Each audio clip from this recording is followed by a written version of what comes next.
welcome to episode 7 of Two Guys, Zero Planners. Joining me once again this morning, we've got Urban Hafner from Fountain Pen Companion. Good morning. How are you doing this morning? I'm more tired than usual. I don't know, but otherwise I'm doing fine. How about you? Doing pretty good. It's just shy of 11 o'clock at night here, and I'm on my 5th cup of coffee, so we'll see how that goes. For the day or for the evening? Since I got home from shopping an hour ago. 5 coffees a day. That's the lower limit for me, actually. No, that was 5 coffees in the last hour. Okay, yeah, I was surprised. I'm up to like 15 for the day. Okay, yeah, I don't do 15, but man, you totally should. I mean, coffee is sort of the equivalent of a smoking break for me, I guess. You have to stand up and go to the coffee machine, and that's sort of half the thing for me. I do both at the same time. I go by the coffee machine, then head outside, vape, and then head back in. Mm-hmm. Yeah, coffee is my thing, basically. That's the... So before we get started this morning, I want to go ahead and give a shout out to our ongoing sponsor, Pen Chalet. Ron and the fine folks over at Pen Chalet do an amazing job each and every time for each and every customer. Head on over to Pen Chalet, click that radio podcast link at the top of the page, and use the code 2GUYS for some great deals and site-wide savings. Right now, Ron's pretty much just running a whole slew of deals, and you get 10% off site-wide, which is really cool, on brands like Pelikan, Visconti, Pineider. If that's your jam, you can get that 10% off coupon, and it's good for everything. So head on over to Pen Chalet, fast free shipping on orders over $50 in the US, and 2-for-1 ink points on the 24th of every month. So thank you to Ron and Pen Chalet for being sponsors of Two Guys, Zero Planners. So you got a Hobonichi cousin. Yes. I don't yet know how much it's going to cost me. So Anna from FPC, from the podcast, she went on a business trip to China, Taiwan, and I think also India. And she offered to me and Danielle to sort of check out all the... Well, she was going to check out all the fountain pen shops, of course, and then she offered to pick up stuff for us. And I was very strong to not buy my 4th Platinum 3776. I mean, they're pretty well priced. I mean, it's the Japanese pricing at around 70 euros or so. Yeah. Didn't pick up one, but she then picked up a Hobonichi cousin for next year for me. And hopefully that's also cheaper than what you would pay here. It's like, if you were to buy it locally, it would be like 50 euros or so. And that's a bit too much for me. I just can't get into the whole year-long planner thing. Yeah. I mean, I do bullet journaling, so I basically do it by hand anyway. So, and I had a Techo for this year, which I use as a journal for the first half. And yeah, I mean, I like the size, and the sort of the paper is of course good, with the thin Tomoe River and the nice tiny grid that they have that I like so much. You and that 4mm grid. Yeah, that is. I mean, that is actually perfect for me. And well, I mean, your handwriting's at least legible when you write on that small of a grid. If I tried to do it, it would just be one giant blur of ink. Yeah, I mean, it only works when I print. When I try to write cursive that smaller, it's also very unreadable. But I've had a lot of practice printing that small. Yeah, pretty much for 2018, I went through a Leuchtturm journal, just some of their standard paper, and I'm still doing that 5-year some lines a day that they also put out. Yeah, those are really the only two, I guess you could call them, journals that I do, but they kind of overlap a lot of things. Like I'll put show notes in them, I'll put edit notes in them, actual journal entries. So it's kind of weird. I don't feel like it's actually a journal type thing, but I guess that would be kind of what the Hobonichi cousin is. It's a planner for your life, and you can put a journal entry in a planner. You can put what you plan on doing that day. That's the joy of pens and paper, I guess. I mean, my idea is to use this for planning. So, I mean, for me, bullet journaling is basically a list of things to do I don't do all these extras with monthly and whatever future things. I cut all those out because I never use them anyway. So I just, I have my running list of things to do, both in private life and for work, and I transfer them from one day to the next at this point in a journal. And I mean, this is basically the same thing and just a nicer paper, I guess. Yeah, so I was very strong, and I didn't spend money on pens, but then I basically spent the €70 on a Pelikan a week later or so. Yeah, speaking of that Pelikan, I'm taking a look at it. That is a very beautiful, Ibanez, the guitar company, had the same colors for what they called their tobacco sunburst pattern. Uh-huh. And that's kind of what this reminds me of. Yeah, it is I got I guess we talked about the M205 demo last time. Mm-hmm. And I really like the build quality, and it's a really nice pen. It's a great size for me. And then I saw that the yellow highlighter, so basically the same model with a double broad nib, was on clearance. And so it was only €70, and I just couldn't resist. I mean, a nice pen with a fairly broad nib. I was about to say, you with a broad nib, that's kind of an unusual pairing. Yeah, I'm slowly going into that direction. So it's this one, and then the big Fude nibs are also a lot of fun. Those broader nibs are a slippery slope, man. I used to be extra fines and fines, and then I started using broads about the same time the Chicago Pen Show happened. And look at me now. Other than the pens that finally arrived from you, by the way, thank you for those. You're welcome. Yeah, I've been using pretty much just broads and double broads for the last 6 months now. Mm-hmm. It's kind of insane. Yeah, I mean, for the bullet journal, I'm using an A6 notebook for bullet journaling, so I need something fine. I think I can get away with it using the A5 that I use. Yeah, but other than that, I mean, when I take notes and sometimes when I journal, and definitely when I write letters, I use the big fat nibs.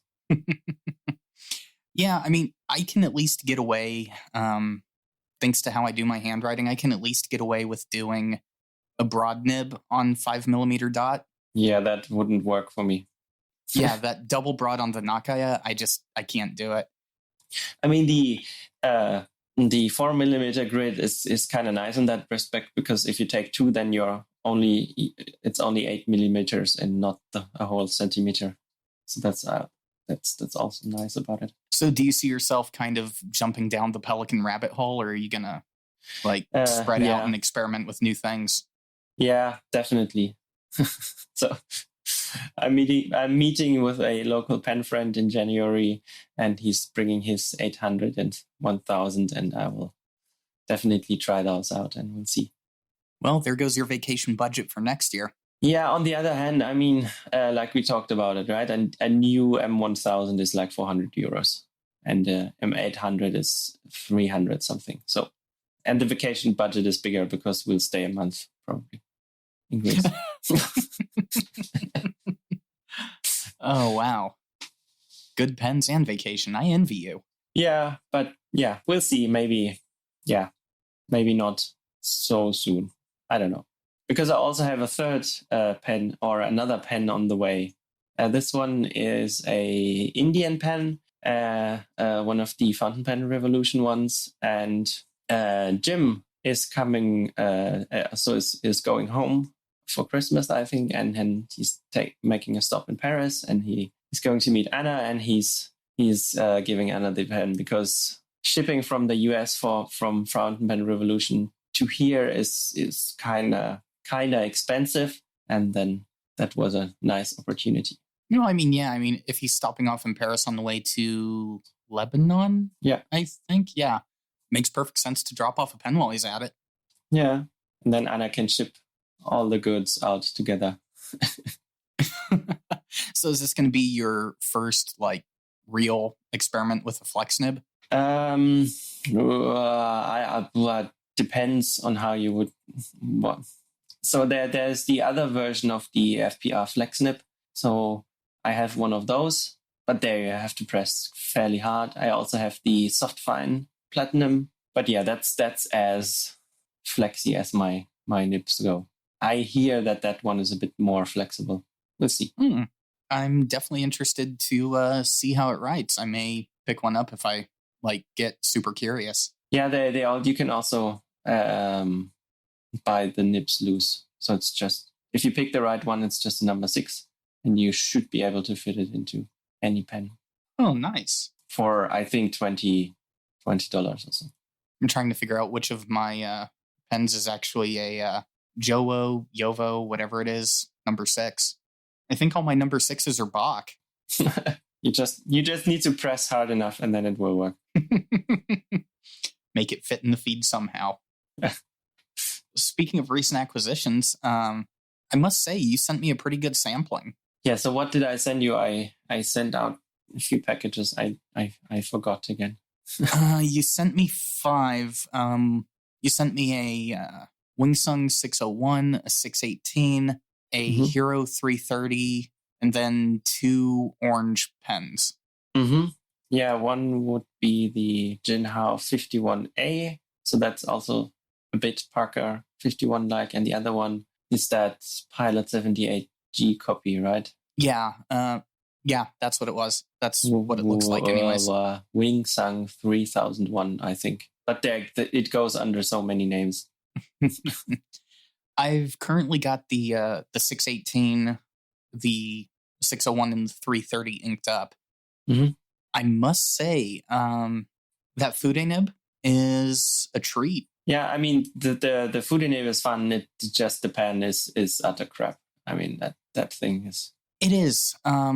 Honestly, the way they did the sack mechanism is horrible. You never get a good fill on it.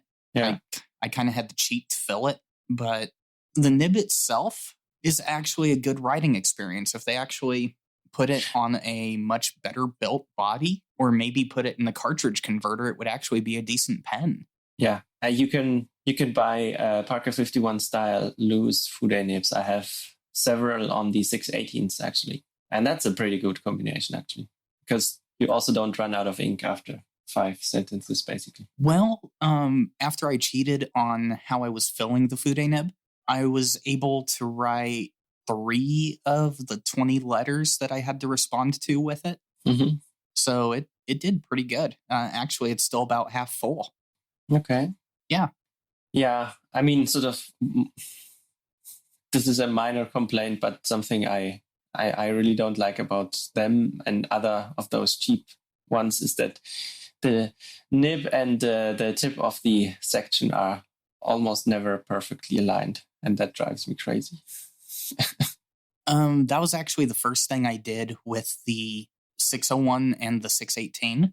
I took them apart completely, removed the feed and completely removed the feed housing and everything else, and marked where the alignment spots are. That way they line up perfectly. And then I widened the tines, which, by the way, that was a nightmare. The tine slit does not go to the breather hole. Yeah, I mean, and those nibs there are so tiny, right? I imagine it's hard to do anything. It was a nightmare. I had to take a brass shim, fold it over on itself, stick it in there, and then leave the nib for an hour and a half just so it had a good width.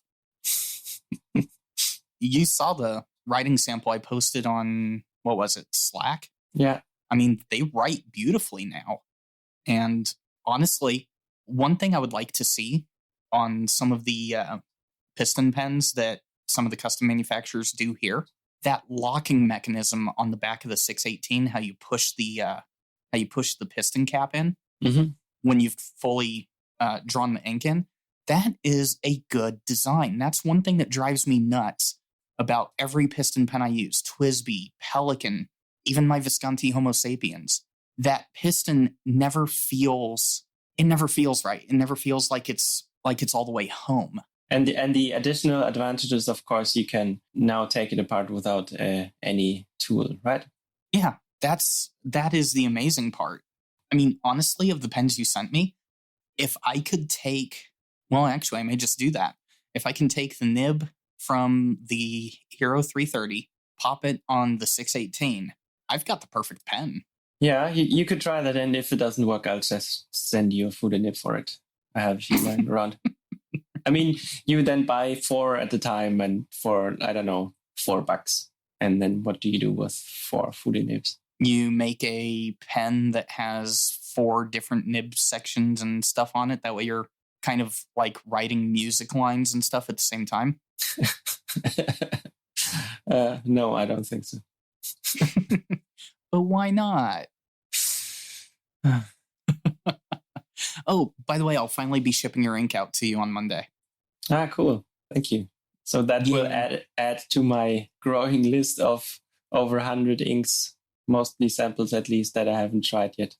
I don't know. The show notes say 200 inks. Well, 200 inks in total, and I'm surprised I have tried almost 100 of them. But that's what the list says, so it must be true. But yeah, there's over 100 left that I haven't even tried. Well, we're going to add Eternal Blue to the list. Yeah.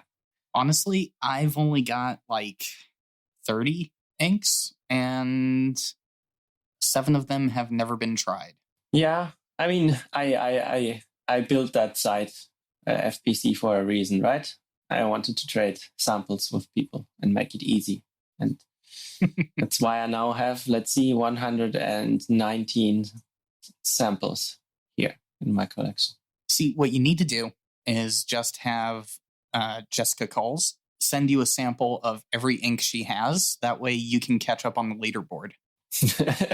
Well, there was already a small discussion about if it would be possible to somehow get all the new Sailor inks, those 100, the ones that are numbered, to sort of split them for samples here. And then would be another 100 samples, but I'm unsure if that's really... How would you go about doing the new Pineider ink set that's coming out? I don't even know. Can you let me grab explain the link. to me? Yeah. Or... This is insane. Pineider is coming out with a make your own ink color. They're calling it the Pineider Alchemy set. Mm-hmm. And let me see. Here you go. I put it in TeamSpeak chat.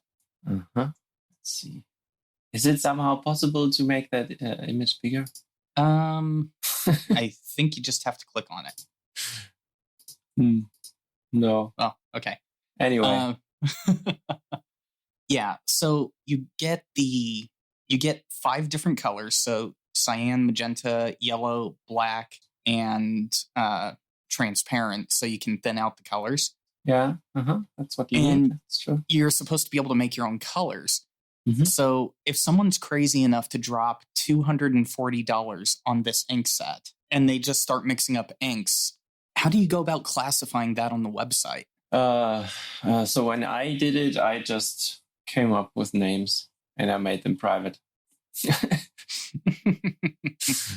Because at that point, I don't know. The secret color that nobody can get. And nobody should, because they weren't that great. Turns out black, you have to be really careful with the black ink.